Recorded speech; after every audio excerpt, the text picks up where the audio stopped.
নমস্কার শ্রুতিবৃন্দ। আজকে আমি লাইভে এলাম অনেক দিন পর।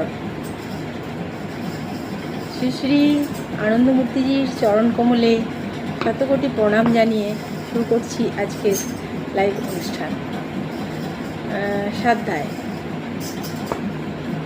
তো পরমপুরুষ তিনি তো তার ব্রহ্ম। তো একটা প্রবচন যার নাম্বার হচ্ছে 389। তং দেবতাং পরমাঞ্চ দেবতাম। যত দেবতা আছে সব দেবতার তুমি মুকুটমণি, সব দেবতার তুমি মাথার মুকুট। তাই দেবতাদের দেবতা তুমি মহাদেব।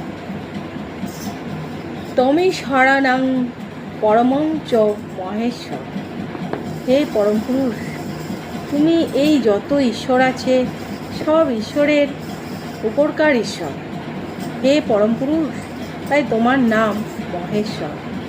যা কিছু সব এক তত্ত্ব থেকে উচ্চারিত হয়ে এই যে উচ্চারণ, পরমপুরুষ থেকে সবাইকার উচ্চারণ, এই উচ্চারণগুলিকে বলে দেবতা।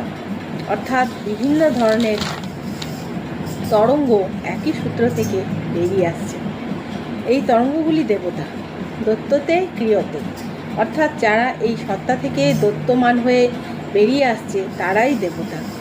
প্রতিটি তরঙ্গের ধ্বনি আছে, প্রতিটি তরঙ্গের রঙও আছে, প্রতিটি তরঙ্গই সমান মূল্যবান, কারণ সবাই আমার পরমপুরুষ থেকে এসেছে, তাই কেউ অবহেলার পাত্র নয়।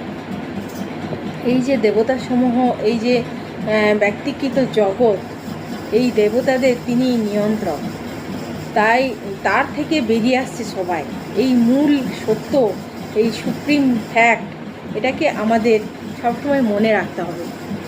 এমনকি কেউ যদি শত্রুচারণ করে, শত্রুর সঙ্গে ব্যবহার করার সময়ও সেও এক পরমপুরুষ থেকে এসেছে, সুতরাং তারও প্রশ্ন থাকতে পারে, তার প্রশ্নেরও উত্তর আছে। তাই মানুষকে মানুষ হিসেবে দেখে, সব মানুষকে স্বগোত্রী হিসেবে দেখে, আপনজন হিসেবে দেখে আমাদের চলতে হবে। প্রতিটি বুদ্ধিমান মানুষকে চলতে হবে, প্রতিটি সাধককে চলতে হবে। এ ব্যাপারে তিলমাত্র ভুল করা উচিত নয়। নমস্কার, আজ এই পর্যন্তই।